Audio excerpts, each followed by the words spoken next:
Hey guys, my name is Carissa, so welcome to my channel. If there's two things that I love to do, it's talk about movies and drink coffee. So why don't you grab your drinks, whatever you may prefer, and join me as we talk about Mitchell's versus the Machines. So this is a new movie, a kids movie that just came out on Netflix a few days ago. And I'm going to say that this is a sort of kids movie that adults can enjoy as well as kids. It's sort of like Peter Rabbit or Paddington. Well, I personally really enjoyed those two movies. I actually recently saw Peter Rabbit too, and I was the only adult in the whole theatre that didn't have a kid with them. But you know what? I'm okay with that. I'm not ashamed to admit I really enjoy kids' movies if they're done properly, and this one is definitely done properly. It's sort of like an iRobot movie for kids. So we have the Mitchell family. They are a typical American, quirky, dysfunctional family. And they remind me a lot of the families that you see on those American sitcoms like Home Improvement or Everybody Loves Raymond, which I have to admit, those are a huge guilty pleasure of mine. And you always have that like goofy dad who always messes things up but has really good intentions. And that's like the father in this movie. He just wants to connect together as a family. And this movie used to be called Connected back in the day when I did my trailer reaction. It was anyway, and then for some reason it went through all these name changes. But anyway, you have the dad who just wants to spend more time together as a family, and that is a huge message of this movie about how important it is to spend time together as a family away from technology, which is a really good message for kids these days.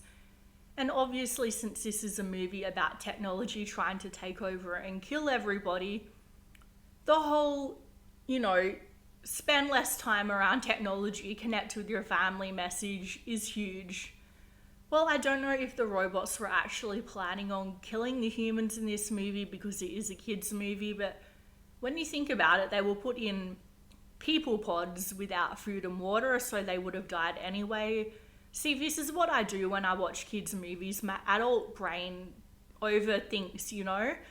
I just need to remember this is a kids' movie. Anyway, so you have the daughter. She's not really getting along with her dad because he really doesn't understand her passion, which is making movies. She's about to go to film school, which by the way sounds amazing. I swear I'm the only person on YouTube who talks about movies who hasn't gone to film school. But you know what? I've watched enough movies in my lifetime that I could pretty much open my own Blockbuster. So that is my credentials. Anyway, so you have the daughter who loves to make movies and her very anti-technology father. So they're obviously going to clash. And then there's the little brother who loves dinosaurs, who I thought was adorable. And then you've just got the mum. There's not too much to say about her. She's just a typical mum, I guess. I don't know. Anyway, so that's the Mitchell family, and they go on a road trip. The father wants to go on this road trip to take his daughter to college instead of letting her fly like he intended to do, as a way for them to spend some more time together as a family. And then the whole apocalypse happens, so things do not go according to plan. And she ends up missing her college orientation to do this, which I thought was a pretty bad move because orientation is really important, right? But anyway, this is just a movie, I need to remember that.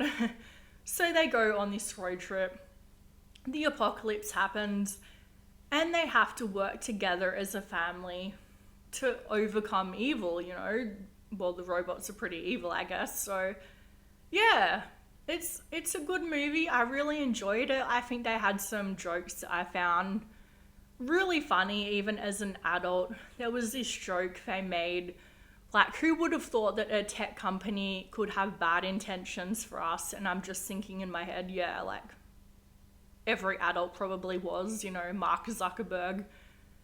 What would happen if like Apple products started to turn evil? We would be doomed. Humanity would be doomed. Anyway, so they had like this creepy Furby gremlin type things moment, which was really creepy because if anybody remembers growing up with those things, they were terrifying, like really just terrifying. Anyway, so it went a little bit too long, I would say, for a kids' movie. It did feel like it went for like 15 minutes longer than it needed to. There was a few times I felt my attention drifting even as an adult a little bit. The music was good, it was very upbeat, it was a very good score for a kids' movie. So I did really enjoy this movie. There wasn't a lot to complain about, so I would probably give it a B minus. I wouldn't say it's a movie I would watch again. I didn't think it was like Paddington or Peter Rabbit level good. That's just my own personal opinion, but it was still really enjoyable. So let me know in the comments down below what you guys thought, and have a good day.